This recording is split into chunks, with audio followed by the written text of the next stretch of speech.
ሰላም ጤና ይስጥልኝ የሀገሬ ልጆች ውድ ኢትዮጵያውያን እንደምን አላችሁ? በዛሬው ትምህርታችን የምንመለከተው ዘወትራዊ ድርጊቶች በአፋን ኦሮሞ እንዴት እንጠቀምባቸዋለን። ይሄ በእንግሊዝኛው ሲምፕል ፕሬዘንት ቴንስ ነው። እንግዲህ በዛሬው ትምህርታችን ኦዲዮ ቪዲዮ ስፔሲፊካሊ የምንመለከተው the general rule of the simple present tense conjugation of a given Afaan Oromo root verb with respect to each subject pronoun ምን እንደሚመስል ነው። እንግዲህ verb conjugation ግስ ማርባት ብለን ልንተረጉመው እንችላለን። conjugation ስንል አንድ root አፋን ኦሮሞ verb ይኖራል። እሱን with respect to the pronouns ወይም ተውላጠ ስሞቹ አንፃር ግሱን ስናረባው ማለት ነው verb conjugation። እሱን እንመለከታለን። simple present tense ላይ ሰፋ ያለ ጊዜ ወስደን እንማማራለን። ምክንያቱም ከሲምፕል ፕሬዘንት ቴንስ ተነስተን ፎርሙሌት የምናደርጋቸው ሌሎች verb forms አሉ። ስለዚህ ሲምፕል ፕሬዘንት ቴንስ ላይ ብዙ ምሳሌዎች እናያለን፣ ብዙ ፓተርኖች እናያለን፣ ብዙ ፎርሙላዎች ፎርሙሌት እናደርጋለን ማለት ነው። ሶ እንግዲህ በአንድ የኦሮምኛ ግስ ባጭሩ ጋዙ ተብሎ ሊወከል ይችላል። ይህንን በኦቨርቪው በሰንጠረዥ አሳይቻችኋለሁ። ጋዙ እንግዲህ ጂ ጎችማ በአፋን ኦሮሞ ግስ ጎችማ ስለሚባል ጂ የሚለውን ከዛ ነው የወሰድነው። ዜድ የሩት ቨርቡ ላስት ኮንሶናንት ነው። መጨረሻ ላይ የምትመለከቷቸው ሁለቱ ደብል ዩስ ደግሞ ሁሉም የአፋን ኦሮሞ ሩት ቨርብ ኡ ብሎ ስለሚጨርስ ይህን ሲምፖላይዜሽን ተጠቅመናል ማለት ነው። እንግዲህ ዘወትር ድርጊቶችን ሲምፕል ፕሬዘንት ቴንስ ለመግለጽ ግሱን ስናረባ የግሱ መጨረሻ ተነባቢ ፊደል ዜድ ወሳኝነት አለው። ዲፔንዲንግ ኦን the type of the last consonant ማለት ነው። ላስት ኮንሶናንቱ ምን እንደሆነ በኳሊቲው ማለት ነው፣ በራሱ በሁነቱ በሱ ምክንያት የverb conjugation in the simple present tense with respect to the pronouns አፌክት ይደረጋል። አንድ እሱ ነው። ሁለተኛ ዜድ ደብል ሲሆን ጋዙ ብለን ያየነው በኦቨርቪው እሱም አፌክት ያደርጋል። ሶስተኛ ደግሞ ላስት ኮንሶናንቱ ሁለት የተለያየ ግን ሲኩዌንሻሊ የመጣ ሰብሲኩዌንትሊ የመጡ ላስት ኮንሶናንት ሲሆን ጋብዙ ብለን ያየነው እሱም እንደዚሁ ሲምፕል ፕሬዘንት ቴንስ ኮንጁጌሽንን አፌክት ያደርጋል ማለት ነው። እያንዳንዱን በምሳሌ እንመለከታለን። እንግዲህ በዚህ መሰረት ዘወትራዊ ድርጊቶችን ሲምፕል ፕሬዘንት ቴንስ የሚገልጽ ግስን ለማርባት verb conjugation እንለዋለን። እንግዲህ ግስ ማርባት verb conjugation እንለዋለን። የሚከተለው ጠቅላላ ህግ እናገኛለን። እንግዲህ ጋዙ አንድ የኦሮምኛ ግስ ነው ብላችሁ ሰዱ ብያቸዋለሁ። ከዛ በኋላ ደግሞ የሚያስፈልገው ከዚህ በፊት ቢያንስ ሁለቴ ተነጋግረናል። አንድ በኦቨርቪው አሳይቻችኋለሁ። ሁለተኛ ደግሞ ራሱን ችሎ አፋን ኦሮሞ ፕሮናውንስ ሊስት በመቃሌ ብለን ሊስታቸውን አይተናል። ልዩ ልዩ የአፋን ኦሮሞ ፕሮናውንስ እንዳሉ ከዛ ውስጥ ለቨርብ ኮንጁጌሽን የሚጠቅመን ሰብጀክት አፋን ኦሮሞ ፕሮናውንስ ናቸው። እነሱ 7 ናቸው እና እነሱን 7ቱን አሁንም ማስታወስ አለባችሁ ማለት ነው። በእያንዳንዱ verb conjugation ከ1 እስከ 7 ያሉትን ሜንሽን እናደርጋለን። with respect to them የግሱን ቅርጽ ደግሞ ፎርሙሌት እያደረግን እያየን እንሄዳለን ማለት ነው። በዚህ መሰረት 7ቱ የኦሮምኛ ተውላጠ ስሞች ሰብጀክት የሚባሉት ባለቤት የሚባሉት አኒ፣ እኔ፣ ኑቲ፣ እኛ፣ አቲ፣ አንቺ ወይም አንተ ኢሲን፣ እናንተ ኢሳን፣ እነሱ ኢኒ፣ እሱ ኢሼን፣ እሷ፣ እነዚህን አስታውሱ። ከዛ በኋላ ጋዙን እንደሚከተለው እናረባዋለን ማለት ነው። ጋዙ ቫሪያብል አፋን ኦሮሞ ሩት verb ነው ብለን ማለት ነው። ጋዙ አንድ የኦሮምኛ ግስ ነው ብላችሁ ውሰዱ። ከዛ ለአኒ እንግዲህ ግሱን ኮንጁጌት ልናደርግ ነው። ወደ ፎርሙላ እየገባን ነው። ለአኒ እኔ ማለት ነው።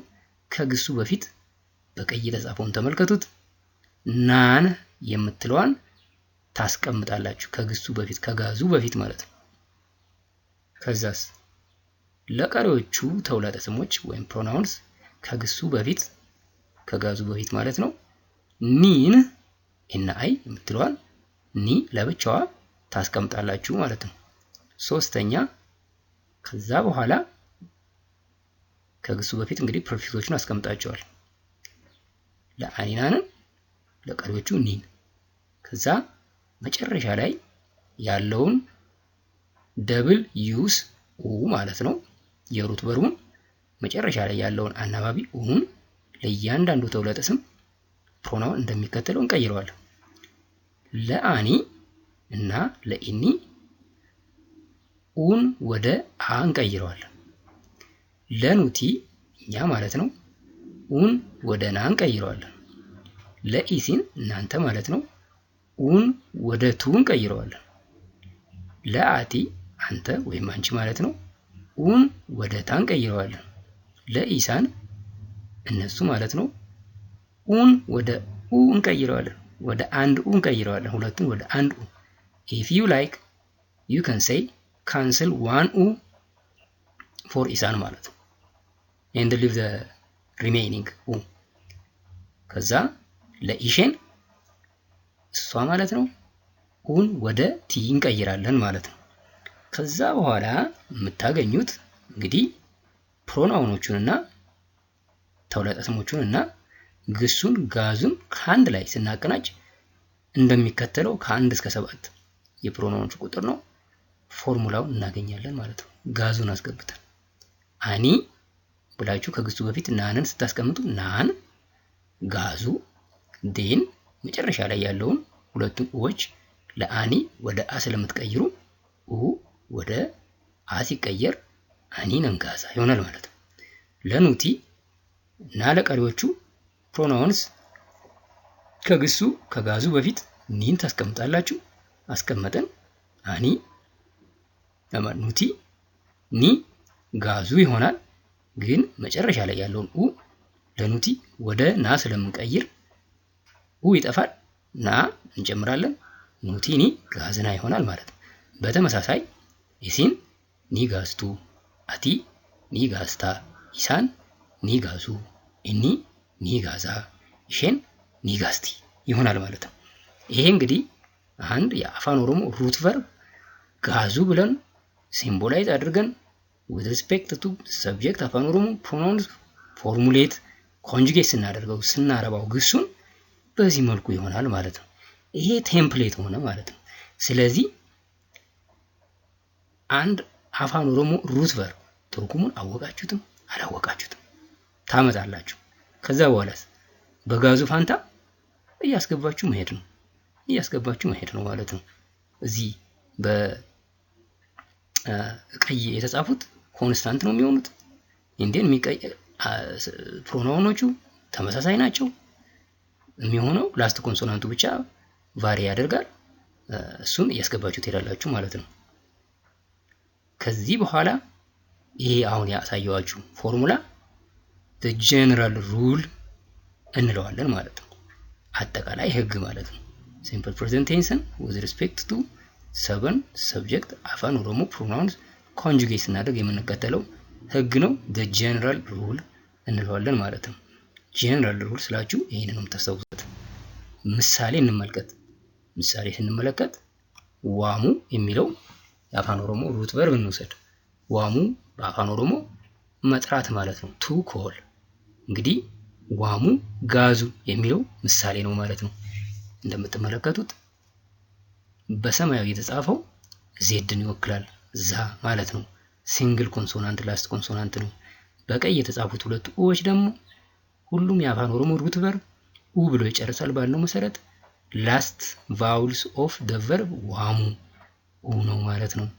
ከዛ ለእያንዳንዱ ሰብጀክት አፋን ኦሮሞ ፕሮናውን ዋሙን in the simple present tense conjugate ስናደርገው ግሱን ስናረባው ይሄን ይመስላል ማለት ነው። አንደኛ ለአኒ አኒ ነን ዋማ እኔ እጠራለሁ አይ ኮል ይሆናል ማለት ነው። አኒ ነን ጋዛ ነበር አይደለ? ስለዚህ በጋዛ ፋንታ ዋማ ይሆናል ማለት ነው። ለኑቲ ሲሆንስ ኑቲኒ ዋምና በቀይ የተጻፉትን እያያችሁ ማለት ነው። ከፎርሙላው ጋር እያዛመዳችሁ ሄዱ። እኛ እንጠራለን we call ኢሲን ኒ ዋምቱ እናንተ ትጠራላችሁ you call። እንግዲህ ለኢሲን ላስት ኮንሶናንቱን ወደ ቱ እንቀይራለን ብያችሁ የለ። ስለዚህ ዋምቱ ይሆናል ማለት ነው። ኢሲን ይዋምቱ፣ አቲን ይዋምታ። ለአቲ ላስት ባውሉ ኡን ወደ ታንቀይራለን ባለው መሰረት አቲን ይዋምታ ይሆናል ማለት ነው። ለኢሳን ደግሞ አንዷን ኡ ማጥፋት ነው። ኢሳኒ ዋሙ፣ እነሱ ይጠራሉ፣ ዘይ ኮል ይሆናል ማለት ነው። ኢኒ ኒ ዋማ፣ ለኢኒ ላስት ባውሉ ኦቹን ወደ አንቀይራለን፣ እሱ ይጠራል፣ ሂ ኮልስ። ኢኒ ኒ ዋማ ይሆናል። መጨረሻ ላይ ኢሼን ኒ ዋምቲ፣ ኡን ወደ ቲ እንቀይራለን ባለው መሰረት ማለት ነው ለኢሼን። ሌላም ተመሳሳይ ግስ በዚህ መልኩ ይሄዳል ማለት ነው። ግን ሁሉም ግስ ይህንን ፓተርን ሙሉ በሙሉ አይወስድም። ለዛ ነው ጄነራል ሩል ያልንበት ምክንያት ለዛ ነው።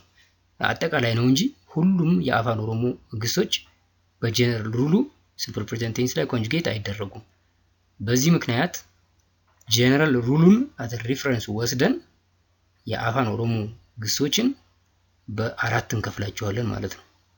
አንደኛው መደበኛ ግሶች ወይም ሬጉላር ቨርብስ፣ እነዚህ ጄነራል ሩሉን እንዳለ የሚከተሉ ግሶች ናቸው።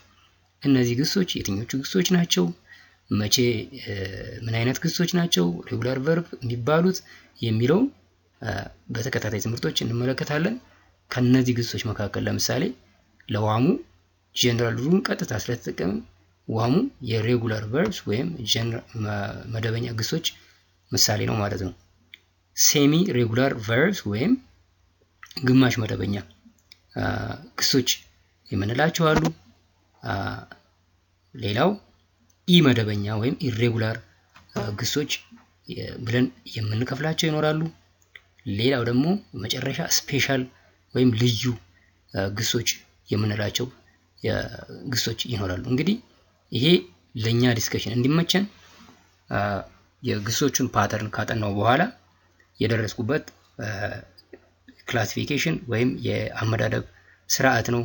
with respect to the general rule Afaan Oromoo root verbs when conjugated in the simple present tense በዚህ ሬጉላር፣ ሴሚ ሬጉላር፣ ኢሬጉላር እና ስፔሻል ቨርብስ ወይም መደበኛ፣ ከፊል መደበኛ፣ ኢመደበኛ እና ልዩ ግሶች ተብለው ይከፈላሉ ማለት ነው። ከእያንዳንዱ መደብ ምሳሌዎች እንወስዳለን፣ ግሶች እንወስዳለን፣ ፓተርኖች እናወጣለን፣ ፎርሙሌት እናደርጋለን። እያንዳንዱን በምሳሌ እንመለከታለን። የዛሬውን ትምህርት ግን በዚህ ጨርሰናል። ሁል ጊዜ እንደምላችሁ ደህና ቆዩልኝ። ነጋቴ ነፍትውራ ማንንጀላ